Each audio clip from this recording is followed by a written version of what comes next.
उस्मा साहिबा बताइएगा, इस वक्त आपने देखा एक अनएक्सपेक्टेड किसी तरह से कहा जाए कि वो जेनजी जो इनकलाब लाने में सबसे आगे थी, जिनका इत्तेहाद जमात इस्लामी के साथ था, वो 2/3 अक्सरियत दूसरी जमात ले गई है और उनको जो सीटें मिल रही हैं वो इंतहाई कम दिखाई दे रही हैं।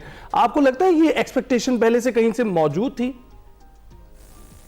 बिल्कुल ये कोई आउट ऑफ द वे चीज नहीं है, अगरचे के हमारे जो ग्राउंड सर्वेस थे और हम लोगों से जब बात कर रहे थे तो उनसे हमें अंदाजा हो रहा था कि Jamaat Islami was more popular, but you can say even के that was the 50% ratio between people as we जज इट।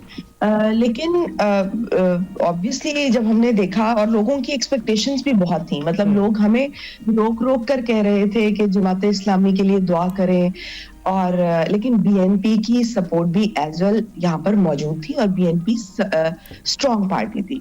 लेकिन हमें ये था कि ये काफी क्लोजली कॉन्टेस्ट होगा। जब इवन पोलिंग स्टेशंस पर हमने जब पोलिंग के दौरान लोगों से बात की तो हम एक्सपेक्ट यही कर रहे थे कि ये बड़ा क्लोजली कॉन्टेस्ट होगा। लेकिन ये हमारे लिए भी बड़ा आप कह सकते हैं कि थोड़ा शॉकिंग है कि बहुत बड़ा गैप आ गया। और आपको एक और भी बात बताऊं, इंटरेस्टिंग बात यह है कि रात को हम काफी लेट नाइट तक, तकरीबन 2-2:30 बजे तक हम इलेक्शन कमीशन में मौजूद थे। तो वहां पर अचानक वहां पर काफी नफरी आ गई फौज की। और काफी एक आप देख सकते हैं हरकत शुरू हो गई, तो जिसने हमें थोड़ा सा ऑब्वियसली वैसे तो ये जरूरी होता है एक टाइम पर जब इलेक्शन कमीशन अपने अनाउंस करने जाने की तरफ जाता है इंतखाबात के रिजल्ट्स, तो उस वक्त ऑब्वियसली वहां पर लॉ एंड ऑर्डर की सिचुएशन के लिए नफरी तलब की जाती है फौज की। लेकिन वो अचानक, उससे पहले नहीं था, लेकिन अचानक आए। तो वो आपको पता है कि हम बीइंग अ पाकिस्तानी हम थोड़े से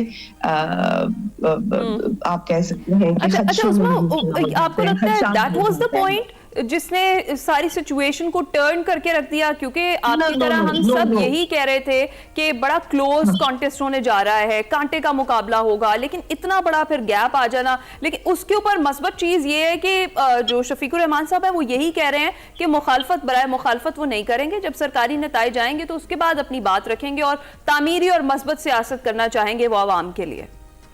हाँ एग्जैक्टली ये होना भी यही चाहिए। बिल्कुल जो शफीकुर रहमान साहब हैं वो बिल्कुल ठीक बात कर रहे हैं कि जब तक रिजल्ट्स नहीं आते उस वक्त तक जो है कोई भी पॉइंट लेना या कोई भी साइड लेना या कुछ भी इस तरह की स्टेटमेंट देना वो आवाम के लिए भी ठीक नहीं होता, मुल्क के लिए भी ठीक नहीं होता। लेकिन मेन पॉइंट ये है कि ये ऐसा नहीं था जो आपने पहले बात की कि पहले भी जब ये फौज की नफरी से पहले भी तकरीबन जो यहाँ के जो बंगाली टीवीज थे और जो हम ऑन ग्राउंड सूरत हाल देख रहे थे वो बीएनपी 151 सीट्स थी एट दैट टाइम और जमात इस्लामी की 42 सीट्स थी।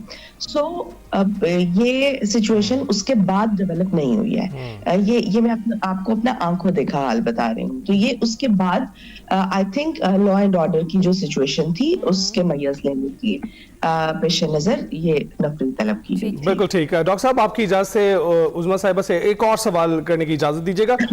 उस्मा साहिबा, अभी तो वैसे शहबाज शरीफ जो हमारे वजीर आजम है उनकी तरफ से मुबारकबाद पेश की जा रही है। उन्होंने भी अभी ट्वीट किया है कुछ देर पहले और उनका ये कहना है कि वो मुबारकबाद पेश करते हैं जो नई क़यादत है तारिक रहमान साहब को, कि वो बीएनपी को लीड किया उन्होंने और अब इलेक्शन में भी लीड कर रहे हैं। इसके अलावा वो ये कह रहे हैं कि जल्द से जल्द वो जो नई लीडरशिप है उनके साथ ताल्लुकात को अपने मजीद मजबूत और गहरा बनाना चाहते हैं और ये जो बिरादराना ताल्लुकात हैं उनको गहरा बनाने की बात हो रही है। हाई कमिश्नर भी जो वहाँ मौजूद है बांग्लादेश में, उन्होंने भी कहा है कि हमारी तिजारत जो है $5 अरब तक बढ़ सकती है वहाँ पर। तो आप देख रहे हैं सेंटिमेंट्स वहाँ पर मौजूद हैं, ये बिरादराना सेंटिमेंट्स जो पाकिस्तान में मौजूद हैं वही इस वक्त बांग्लादेश में पाकिस्तान के लिए मौजूद है। जी बिल्कुल, यहाँ पर पाकिस्तानियों को, हम लोगों को हमारा बहुत बड़ा वक्त यहाँ पर मौजूद है और पाकिस्तानियों को उन्होंने इतना वार्म वेलकम किया है कि मतलब वी वर सरप्राइज्ड कि लोगों के अंदर इतनी खुशी होती है ये जानकर कि हम पाकिस्तानी हैं और वो भी पाकिस्तान आने की ख्वाहिश का इजहार करते हैं।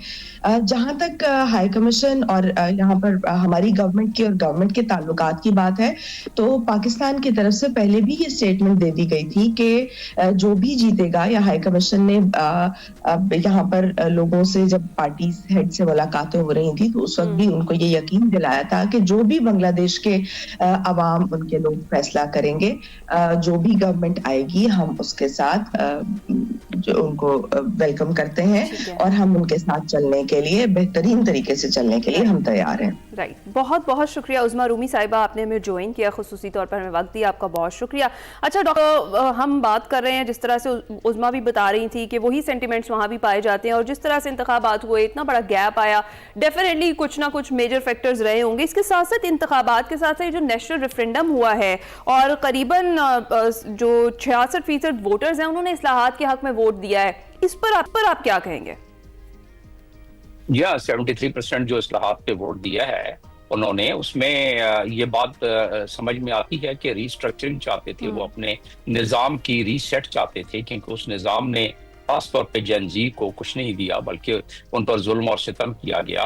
तो उसको चेक एंड बैलेंस सिस्टम की भी कह सकते हैं, और इस लिहाज से वो कर रहे हैं, upper house lower house by cameral system को लेके आ रहे हैं, और इसी तरीके से वो साथ में केयरटेकर गवर्नमेंट का कॉन्सेप्ट भी लेके आ रहे हैं, जैसे हमारे यहाँ है, पहले उनके पास भी था, क्योंकि ताकि फेयर इलेक्शन हो सके। जैसे अभी आपने देखा कि बहुत अरसे के बाद एक फेयर और फ्री इलेक्शन हुआ है, जिसमें आप देखें कि इलेक्शन पे थोड़ी बहुत नुक्ताचीनी हर जगह होती है और इल्जामात, लेकिन उसके अलावा कोई इंसिडेंट खास नहीं हुआ। वैसे तो 240 लड़ाई झगड़े के इंसिडेंट हुए हैं, लेकिन 9 लाख जो फोर्स उन्होंने लगाई, एक अच्छा कंट्रोल उन्होंने किया, एक अच्छे तरीके से इलेक्शन का किया। आप देखेंगे कि इसको आज की जैसे ही वोट टेकिंग वगैरह हो जाएगी या जैसे रिजल्ट फाइनल अनाउंस हो जाएगा, आपको नुक्ताचीनी नजर नहीं आएगी। इधर कलीदी बात यह है जो मेरा ख्याल है कि आपके नाज़रीन भी जानना चाहेंगे कि ताल्लुकात तो हमारे, मैं कहता रहा हूँ, आपके चैनल्स पर भी कहता रहा हूँ, बाकियों पर, कि हमारे ताल्लुकात तो दोनों में से कोई भी पार्टी आ जाती, जो इस वक्त माहौल है वहाँ, ये बानियाने पाकिस्तान की औलादें हैं जो इनकलाब लेके आए थे,